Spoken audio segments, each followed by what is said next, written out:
Welcome to Catholic Conversations, the official podcast for the Diocese of Syracuse.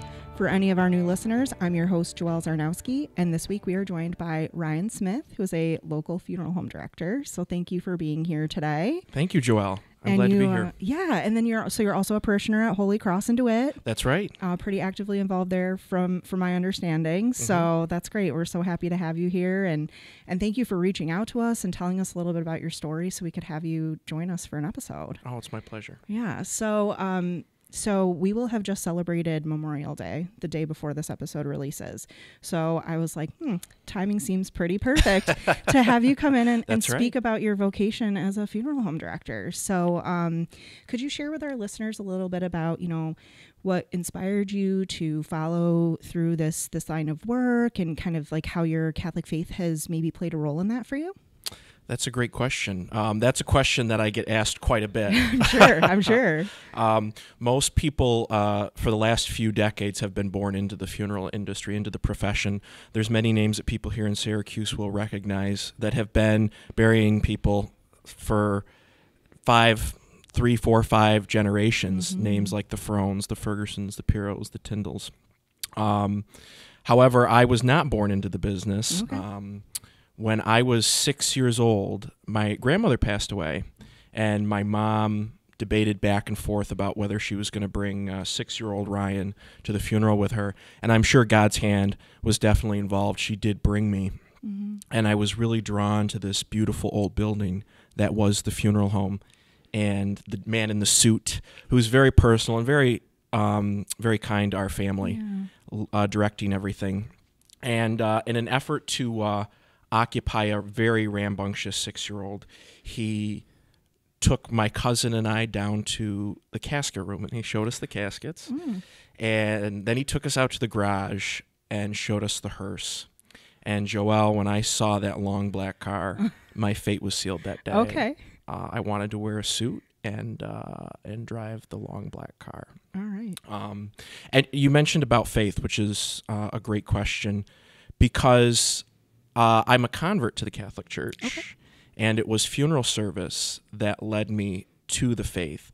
When I was 15, I was able to get my first job at a local funeral home, and the funeral director there, he really took me under his wing, and he came from a big Catholic family. He had 8 siblings, so 9 of them all together. Oh my goodness. They grew up in this funeral home. One brother was a priest, Father Thomas Mall, in Geneva, New York.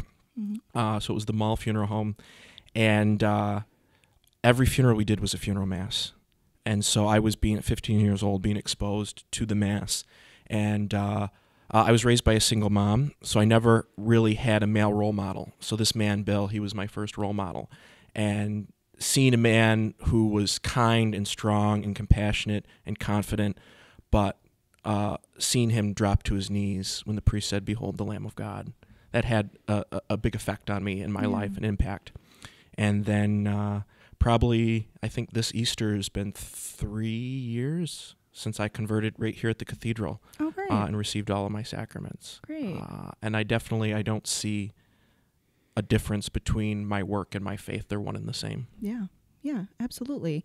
Well, I think that, end of life is something that is, it is really faith-filled, and your faith is really what gets you through such a difficult time.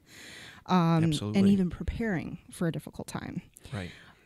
So, your work as a funeral home director, it's obviously a career, but it's also a vocation. It's a ministry.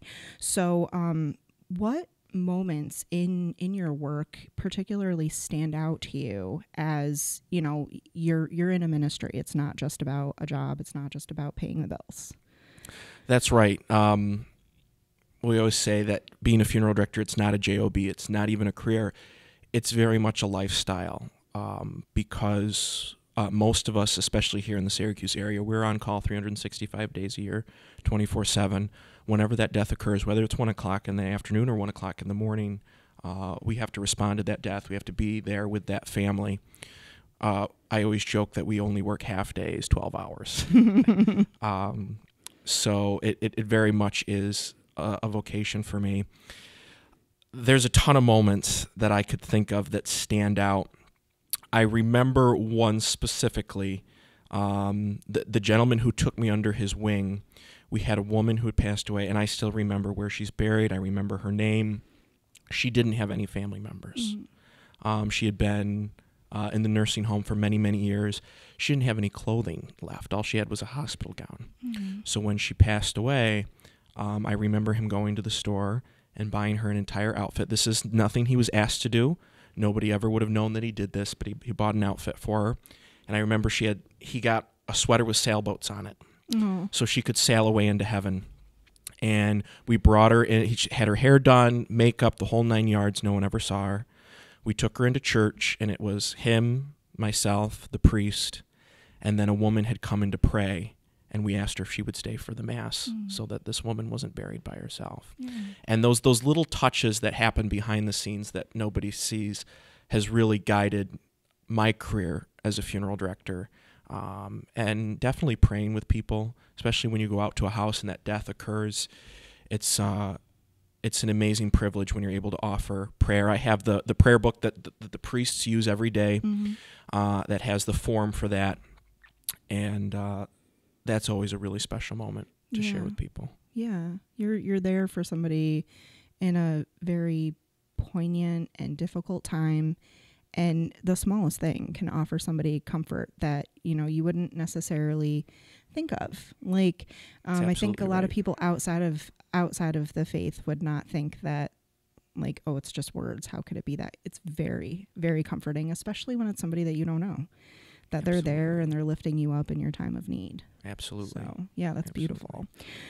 So you mentioned the funeral mass. So obviously a funeral mass, especially for Catholics, is, it's something that's very important to us. It's seen as, it's kind of like a sacrament, it's part of our path in life. So can you talk a little bit about what makes a Catholic funeral mass so unique? Absolutely. That's a great question. I'm glad you asked that. The masses, your baptismal mass and your funeral mass, are almost like bookends on your life, which I think is very neat. And there's elements that they both share that connect them. But a funeral mass, I mean, if we just think about what a mass is, and there's a lot to the mass, and I'm not an expert on theology, but what I do know is that the mass is the ultimate form of prayer as Catholics that we can make. So when someone passes away, having a funeral mass said is the ultimate prayer we can make for that person's soul. So very important that we have a funeral mass for someone after they've passed away. And also it serves as a comfort. It's therapeutic to a grieving family. All throughout the theme that goes throughout the entire liturgy, whether that's the vigil at the funeral home the night before, prayers at the funeral home before we go to church, the funeral mass, and the burial, that thread is all about the resurrection, because we're people of the resurrection. And it's reminding us that we grieve, but we grieve with hope.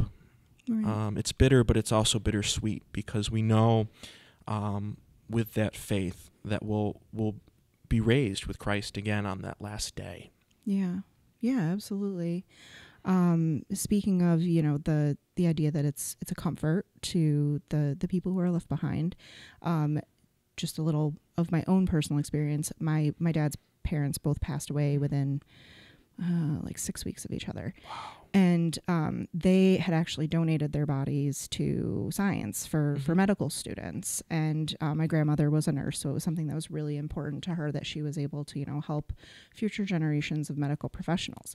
So we weren't able to do anything when they first passed. It was, waiting to receive their remains after, right, the medical students had their time with them. And when we finally were able to have the mass and the burial, that was like, it was almost like it was more real for me in that moment than like, I knew obviously that they had passed before, they're not there anymore and you're sad, but it was like, it was so comforting to know that they were finally at rest, that we were going to put them in their final resting place, that they were going to be, together in heaven forever, and that they were, in God's hands. And, I think that it's really hard when you don't get to have that closure soon after somebody passes. Like you kind of have to, in certain situations, you do have to wait. I know when we used to have the really, really harsh winters, you might be able to have a funeral for somebody in February, but you weren't burying them until the spring. Right. Or the pandemic. Yes. That shifted funeral service in many, many different ways. Yeah, absolutely. Especially, I mean, like, and then you weren't able to be with people when they were passing if they were in the hospital or nursing home, and then you can't have the same funeral calling hours, all of that. So yeah, It really it changed a lot for people. But so for my grandparents, since they donated their bodies to science, they obviously came back to us cremated. And that is something that we're seeing kind of an increase more in cremation. My other grandfather was also cremated because he and my grandmother are going to be buried in the same plot. Right. So he's cremated and she'll be a full burial. But there seem to be some kind of misconceptions, I think, for Catholics about cremation. So can you talk a little bit about that and maybe help clear up some of those misconceptions that people might have? Absolutely. And I'm really glad you asked that question. Probably around 5 years ago, as the funeral industry as a whole, we saw for the first time cremation exceeded 51%. So now the majority of people are being cremated. Prior to the Second Vatican Council, cremation was not permitted for Catholics. Even our Orthodox brothers and sisters do not permit cremation. In most cases, you cannot bring ashes into an Orthodox church. The Second Vatican Council for us changed that ruling, and as cremation is becoming more popular, many Catholics are opting to be cremated. It's important, however, that we clarify a few things, that there are some caveats. It's not just do whatever you like. Right. So one of the things that I see, there's a few temptations, I would say, with cremation that I would want to warn against. One of them is putting off funeral services, like you said, talked about. With a human body, we have a timeline.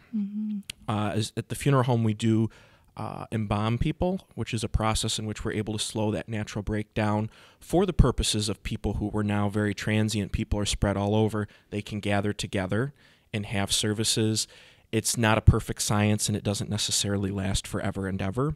Whereas cremation, the body is reduced to what we know as ashes through flame and heat. So that breakdown doesn't happen anymore. So there is the temptation for you. You had a reason to put off services. You didn't have those ashes to have the service.